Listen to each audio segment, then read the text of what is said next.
speaking of community, I want to expand the conversation here on the bamboo settee and introduce to you some of our friends here. Here they are. We have Saras right here, who I have known since she was in grade 2.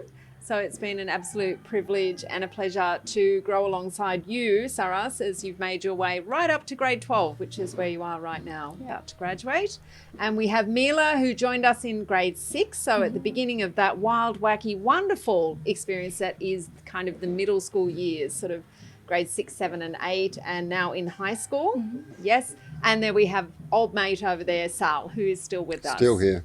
So we're here for you. Thank you so much. I can see some questions have come through and I'm going to start picking through those. But before we dive in, I just wanted to invite Saras and Mila maybe to share if you've had a highlight of the day or the week or a low light as well, because we want to keep it real here in this conversation. Yes. So my highlight for today, I met this amazing man from Bandung. He has a very inspiring project about mushroom. He made this tool from mushroom and grow his own mushroom and lab in Bandung. It's very inspiring and really want to grow my mushroom now at home. Yes, super nice. I met those people too. They were visiting with us. So we love connecting with others that are doing amazing things for the environment, for communities here in Bali, but around the world, innovators and trailblazers. And we did have a group here today working with mycelium and helping us set up our own mycelium fabrication centre here on the campus so we can grow our own chairs, tables, all kinds of things. It's really amazing. Yeah, super exciting to get connected that way. There was a high school project last year, wasn't there? Or was it a Greenstone? Yes. He made a surfboard out of Yeah. mycelium mushrooms. Yeah. That was pretty super cool. exciting. Yeah. It's part of the future. How about you, Mila? How was your day? Speaking of mycelium, I just did a talk about mycelium for one of my Jalans, and I'm actually trying to get a mycelium table built into one of the green school, the bridge actually. The Living Bridge. The Living Bridge, that Super project. nice. It was nice actually. I got to sit in on that presentation today, Yeah. Mila. So Mila and the rest of a class that she's involved with, one of the Jalan programs that Sal mentioned, that presented to a big group of parents today around their architecture design project, which is incredible. Maybe Mila will have a chance to share a little bit more with you about that, but really, really groundbreaking kind of learning going on here at the school. So it was super nice. You've had a big day, actually. Here you are fronting up after that presentation to talk to our friends out there. Much appreciated, Mila. It's okay. Sal, highlight of the day? Just right now, This here live. right now. We're talking about a live highlight. Just always being with new people, sharing the authentic Green School story. Right now is my highlight, Kate. What about you, Kate? What was your highlight, Kate? Oh, there's so many, but I really did enjoy sitting in on that presentation by Mila and her teammates that presented on the Living Bridge, the new co-working space that they are designing for us, the parents, but also for students, so we can connect and collaborate more. Super great. All right, I'm going to kick us off with the questions. Please keep them coming if you have anything on your mind. The first one, Sal, we'll go to you quickly on this one, which is an inquiry from parents asking about enrolling in the school if their child does not have English as their first language. Yeah, good question. And it's a common question with a school that has more than 50 plus nationalities here. We've got ELL support within classrooms, so that's one part of the option. There is a program called Green School English that runs parallel to the primary school, so that's for primary school age. They do functional structured English in language learning activities, but they also connect with the different grades, their corresponding grades. And so they have probably a Green School English language learning program and projects, green studies, cooking, those sorts of things, but also just, helping students upskill on English. We find with our youngest learners, so those 3, 4 and 5-year-olds, they're more or less integrated into the early years program, and they learn through probably an immersive program. We see a lot of students, a lot of children coming from Europe, for example, where they may just have a little bit of English, but they do learn really quickly. They're learning from their peers and from the teachers. And, I do not know of a family that's come that hasn't been English as a first language, that after a while haven't been stunned by the speed at which students actually upskill on that. So I know Green Camp's another option, and I'm pretty sure that there's resources and links that the team can put in the chat there. So Green Camp does hold quite immersive, more lengthy Green School English camp experiences in January and August before the intake and the start of school. So yes, you can join. This is an English language school, but there are different levels and different types of support depending on the age for students, for those learners too. Yeah, super nice. Good. Sal, thank you. We hope that helps. But also because we have Saras here, Saras, if you don't mind, I remember when you first started at Green School, I don't think you had a lot of English. You had great language skills, but not in the English language. Yeah, How was that experience? when I first came to Green School, I don't really can't really speak that much English, but then the teachers really support me, and I remember the ELL class ELL class with the teachers. We practice every single day. I think 1 hour, and it was really efficient and effective. Super nice. Great. And actually, Saras will be standing to give her TED-style presentation to the entire world in just a few months, right? Which is the Greenstone. No pressure. No pressure, Saras. The Greenstone, she's ready. She's more than ready. More than ready. Born ready. Yeah. That's our Greenstone capstone presentations that will be happening in June this year as our graduates get ready to move on from Green School. What about you, Mila? How's your English language learning going since you're from New Zealand? Well, I don't think I'm going to be the person to ask. Australia, New Zealand sort of joking Let's here. not Sorry, start everyone. that. Yeah, sorry. Are you sure? Bro? Pretty sure. Okay. All right. Our next question. All right. Sorry, Matt. Well, that question, we're just talking about Saras being in grade 12, and actually there are some questions, and there are always questions around where do Green School graduates go, can they get into university, and so on. And we might find out a little bit first, Sal, from you just about the diploma program very briefly. How is that kind of organised? It's a 2-year program, grade 11 and 12. Yeah, so grade 11 and 12, high school diploma program, students graduate with a diploma that's pretty equivalent to a college in the US. They have a Carnegie credit system. There's pretty standard sort of thing. What's different is that our students graduate with much more than just a diploma, much more than just a piece of paper. They graduate with that opportunity to demonstrate themselves as a human, as a learner, as an activist, as someone that's activated their learning through their Greenstone projects, demonstrated, filmed live, just like a TED Talk. They often come through with different projects. They put together e-portfolios and things like that. Basically every student, it take us a little while, but every student at Green School that graduates has the option, if they choose, to go to university. Current grade 12s out of 24 grade 12s, is it? I should know that. 25 grades 12 students, there's more than 100 plus. There's 100 plus applications or approvals, actually. And so our students can choose to go to university all around the world. Yeah. We really do love to celebrate all the different pathways that our graduates take. And I don't know, Saras, if you met Clover Hogan yesterday. So that's a graduate from the class of 2016. Yes, who was back here. So she has started her own organisation called Force of Nature, and she's working with policymakers and all sorts of influential groups and organisations and communities around the world on positive climate action. She really is amazing. Didn't go to university. She was too busy getting on with the job. So really incredible. It was great to have her back here, wasn't it? Yeah, very inspiring too. Really inspiring. That's true. But if you want to know, we do have graduates have gone, the majority of our students do go on to university, over 20 different countries in the world that our graduates have attended universities at.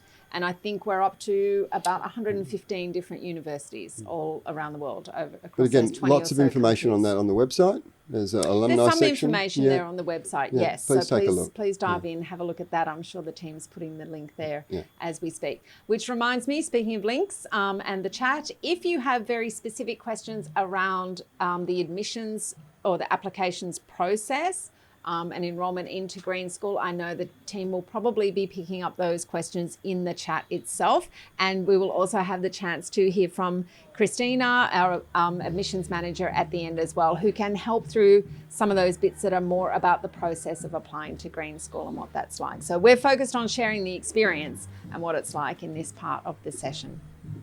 Okay, great. Let's jump over to another question here.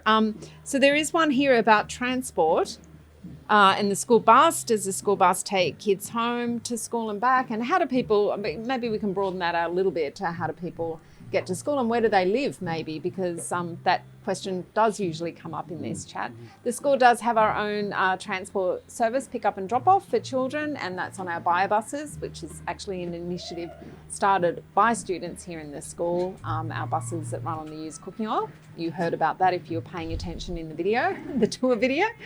We touched on that, but we do provide that. We also have a lot of carpooling, and in fact, some parents in the school have just opened and launched a carpooling app. So parents can jump on board and find rides with other Green School families, which is super good. But we have families that live close to school who might cycle or walk to school as well. So, and of course scooters in Bali, so some of our community will take a scooter. But I realise that actually amongst the four of us here, we all live in different locations away from the school. So it's good to talk about that a little bit, because Green School families kind of cluster in different areas. So I'll kick off. I'm down close to the beach area because myself and my son really love the beach. So we live there, and it takes about 30, maybe 35 minutes to get to or from school, depending on, if it's raining or not and all those other pieces, but quite a pleasant drive.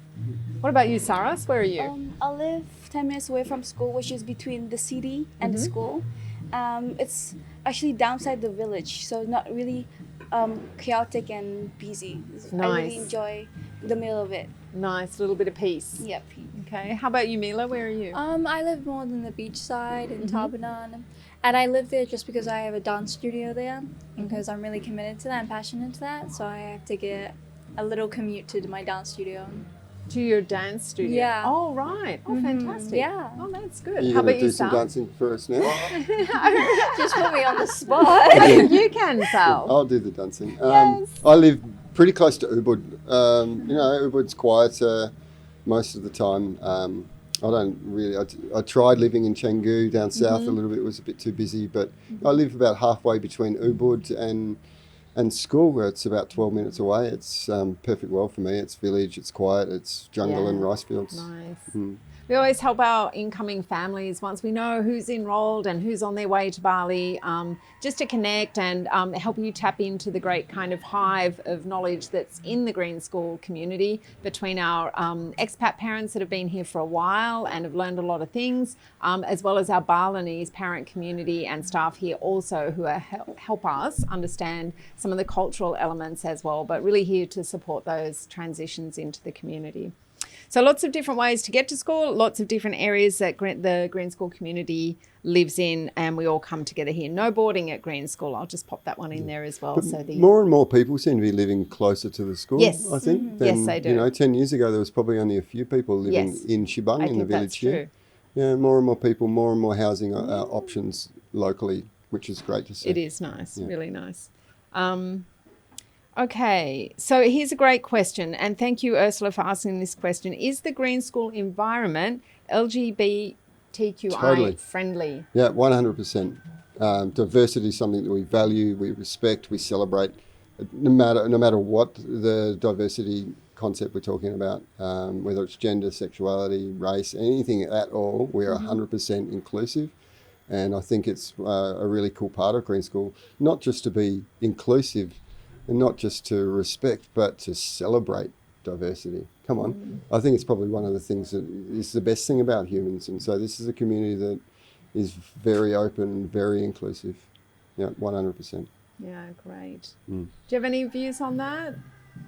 In terms of, maybe we can broaden it out just about around kind of inclusivity, or to what extent you feel like you can kind of be your own person, I guess. I can go first. I think when I came to Green School, I was very in my shell. I think of that because of, I was in New Zealand, and of course it's really traditional, the school system.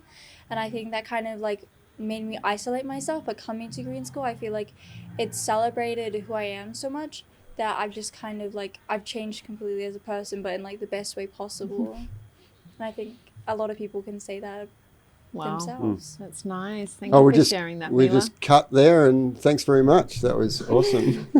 Well, I am going to dig into some Yeah. of the things that maybe are difficult to experience at green school, because we do want to open that up as well, because our job here is to share with you as much as we can, so that you can feel as informed as you can be about the school. So we're not all here to tell you everything's perfect all the time, because it's not. But how about you, Saras?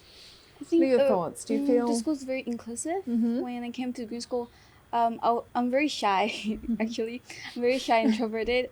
So actually, the school very encouraged me to come over and like join and participate in all the activities. Nice, nice. So it's great to be in a place where we feel comfortable and secure. That always feels nice, but also great to have that little bit of a supported challenge as well. That's often the growth zone, isn't it? Yeah, super, super nice. Okay, let's see. Where are we up to? Okay, here's a great question here from Abra. I think it's Abra. In America, the school systems push college. Is this talked about there in high school? I'm just wondering if the green school values puts emphasis on college, going to college. Well, Saras, you're in grade 12 right now. Mila, you're in the high school. Let's hear from the students. Do you feel that pressure from the school? Personal for me, I don't feel the teacher or the school push me towards universities, but they just show us give us options with our pathway options, universities or internship or school work work, and other pathway opportunities, not just universities. Yeah, that's great. We have to remind ourselves, I think sometimes as a parent, sometimes I feel, I just want to make sure that option is there for my child. That's something as a parent that I kind of felt was important for me to know and understand about the school. How about you, Mila? Is that something you feel pressure about? No, I think it's not. Green school doesn't put pressure about the college. It's more about who I am and what path I want to take. It's more about broadening that and just finding out if I want to go to college or not. It's not just like, oh, I want to get you into college. How do I do that? It's like, which path would you like to take and how do I help you to get there? Nice. We had a Pathways and Possibilities Day, I think it was called, just recently. And this is actually it's a great example of what can be done at Green School when we really sort of have at the heart of the school the idea of community. So we had a day organised with the high school team and with parents, I don't know, like 40 parents, maybe more, that formed different groups around different kind of attributes. So not by profession, but by something else that kind of bound them together.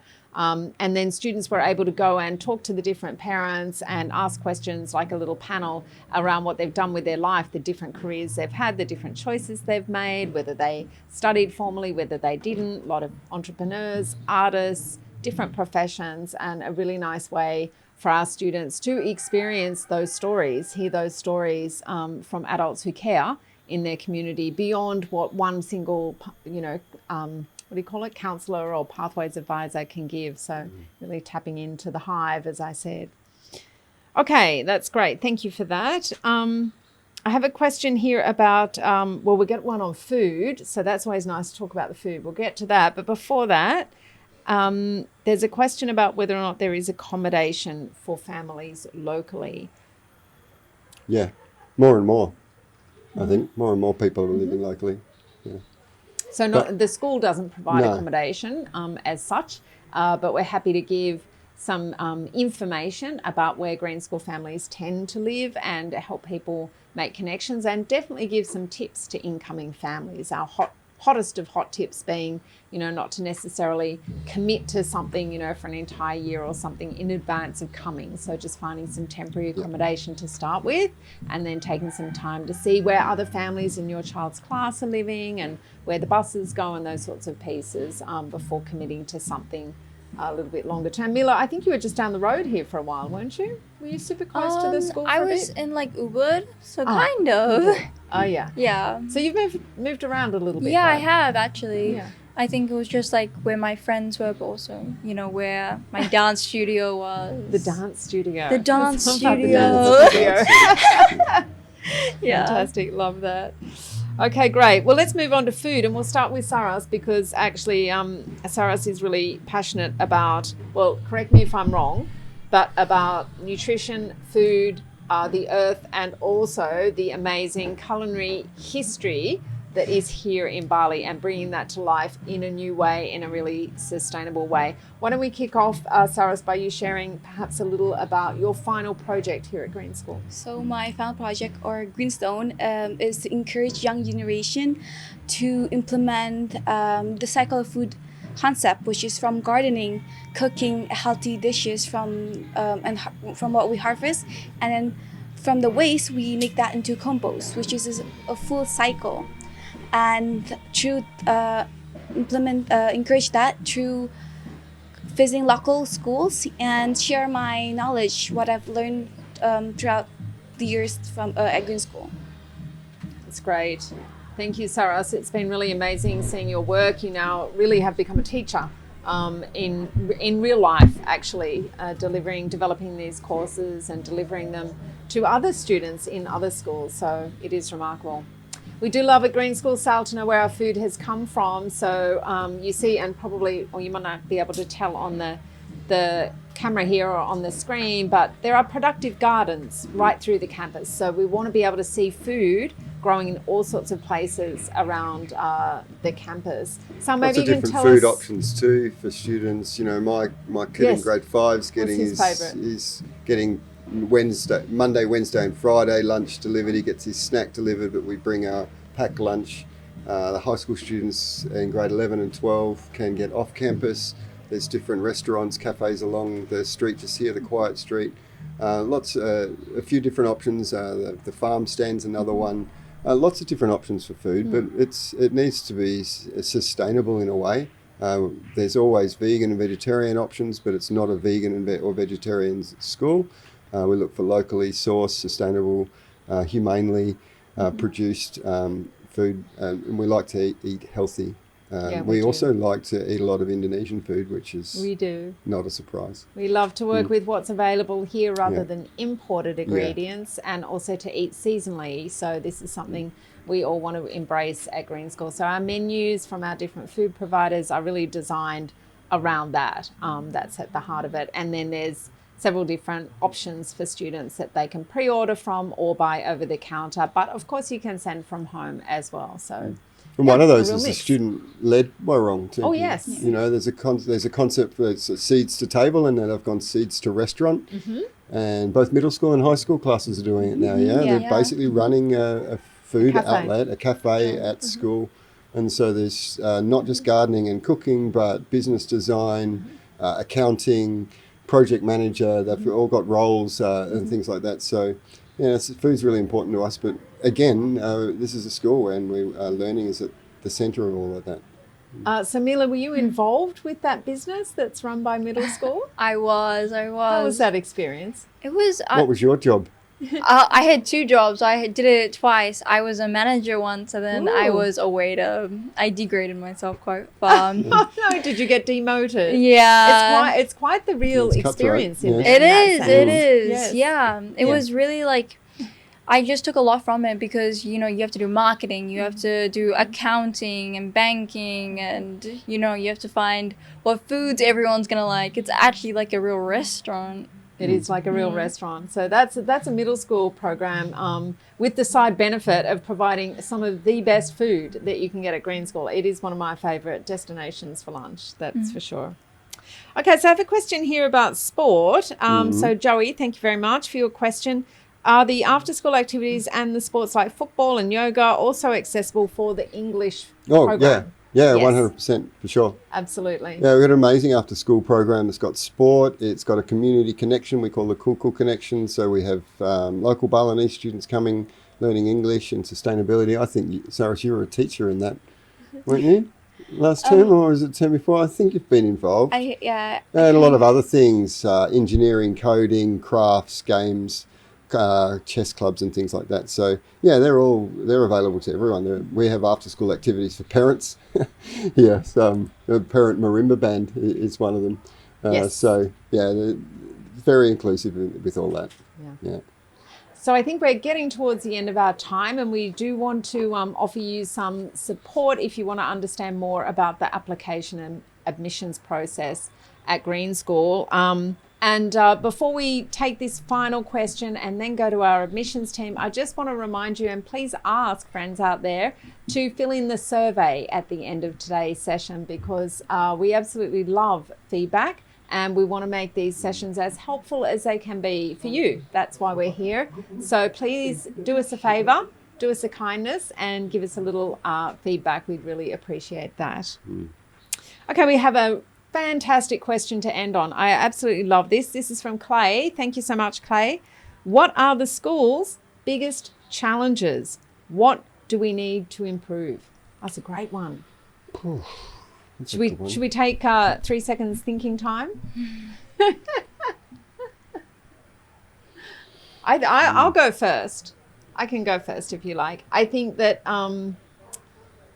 there is always more that we can do in lots of areas, just like any school, and we're not perfect. I think we can do more in the area of how we improve our touch, our footprint on the planet. So as a community, as a collective, we can probably do a lot more in that space. So I think there's always things happening in that area, projects to improve how we're doing, whether it's energy, waste, water, transport, and so on. But I think we need to keep doing the hard work and the good work that needs to be done in that space. That would be mine go-to. Anyone else got something on their mind? It doesn't have to be massive. It can be a little thing. Come on, what about those chairs in high school? I've heard. Oh, the chairs. The chairs. Cheers. Don't start her about the chairs. I might go. I have right. one. Yep. I think for me as an educator and as a leader here and someone that's been invested in creating a different model, I think the biggest challenge is keeping ahead of the future. I'm always thinking about how we can leapfrog in terms of designing ways of teaching and learning. It takes a long time to change education. I'm constantly thinking of leapfrogging into the future, because you design something that's relative to the now and it takes you a year or two to implement it, and that now's changed. And so for me in my role, head of teaching and learning, the biggest challenge for me is to keep ahead of the future, to be providing experiences now that are relevant for the future. That's a real challenge. Yeah, super good. That's a great one. I think that agility is part of the Green School story, and that ability to be able to adapt and respond, but also to bring in the expertise and do the deep thinking and the planning that needs to be done to make sure we're heading in the right direction for the benefit of all these beautiful humans here. No one going to bring up the toilets? Toilets? Compost toilets? Come on, do we need to give some prompts? Yeah. For Okay, me, Bit of a challenge. You come up with your own thing. Yes. I think one challenge for me is to go to class on time, because we have very wide area at school. So It's a big campus, very to big be campus. fair. Yes. So sometimes the class is down there. You have to come to school very early because we have a wide area. Yeah. I love that. That's brilliant. Absolutely spot You're awesome, on. Sarah. I feel Yeah. that too. And in fact, I was giving our friends here behind the cameras a little bit of a heart attack as I came running in with like 30 seconds to spare before we opened the Zoom, because I underestimated how long it was going to take me from one other quite far away area on the campus to here. It's rugged at Green School. It was hot. It's uneven, the surfaces, and moving quickly is, well, for this old lady, I don't move as fast as I used to. I think that's a fair point. Yeah. Yes. The Thank old you, lady Cyrus. bit, I like that. All right, lucky last, Mila. Any reflections for Clay and all our friends out there? I think motivation just for like everyone, even like in like peers, because also it's really hot here, so you get really tired, That's and then you're true. doing. Yeah. We have to pace ourselves. Yeah, we have to pace ourselves. We can't get burnt out. No, we're stay hydrated. Yeah. And because we're such a hands-on community, sometimes you can get tired. But yeah, that was more individually, but that's all I could think of. I think it's, I can see that too. I think it's, and we get kind of excited about things as well and activate a lot of things. And, we are in the tropics. We do need to learn how to pace ourselves and, stay hydrated. Fun. Well, what an absolute pleasure to have Yeah. this conversation Oh, on a really? beautiful afternoon in You Bali. two are so awesome. I love having you two here. Oh, That's they're great. great. How Yeah. good are they? Yeah. Well, we'll give you a round of applause. We can't hear from everyone on the other Yeah. side, but thank you so much, Tamila and Saras, for giving us their time this afternoon, being here for you and sharing with open hearts and open minds. So, Sal, any words of goodbye? We're not signing off. There's a No, couple more there's a things couple for more you, but we're things. going to say goodbye to these guys here. We know how massive this decision might be for you. Do your research. Make sure it's the right decision for you, because that's in our best interest as well. Please stay connected. If there's questions that we haven't answered today, please send them through in the survey, and we'll get back to you. We'll answer anything you like. We'll be as authentic and open and honest about it. We love what we're doing here, but it might not be the best school for you, and we're okay with that. We just want you to make a good decision. So thank you everyone for hanging in there. My name is Matt and I work here at Green School as the Director of Admissions and Communication. So I work here with Christina that you just saw explain the admissions process, and we also have Adi and Pancha in our team. And we are the team that are guiding you through the application process. So in addition to the video you just saw, and this video we will share in our follow-up email in case you missed any of the steps. In addition, you can also book an in-person video call with us. I know the team is sharing a link in the chat that you can use to book a conversation with us in case you have any questions about the process or you want more information about the program that you are thinking about enrolling your child in. So whether you are new to the process or you have an application ongoing, you are more than welcome to reach out to us, book a meeting, or you can write us an email on admissions@greenschool.org, and we will be ready there with our team to respond to your questions. So here at Green School, we just want to say thank you for joining us today. We hope you are informed, inspired, and excited about the program we have, and we look forward to continuing the conversation with you. And please do reach out to us either by email or send us a meeting invite on the link in the chat, and we are happy to continue the conversation. So thank you again for joining, and from all of us here in the jungle, we wish you an onward super nice day and look forward to seeing you hopefully here in Bali very soon. Thank you so much and enjoy the rest of your day.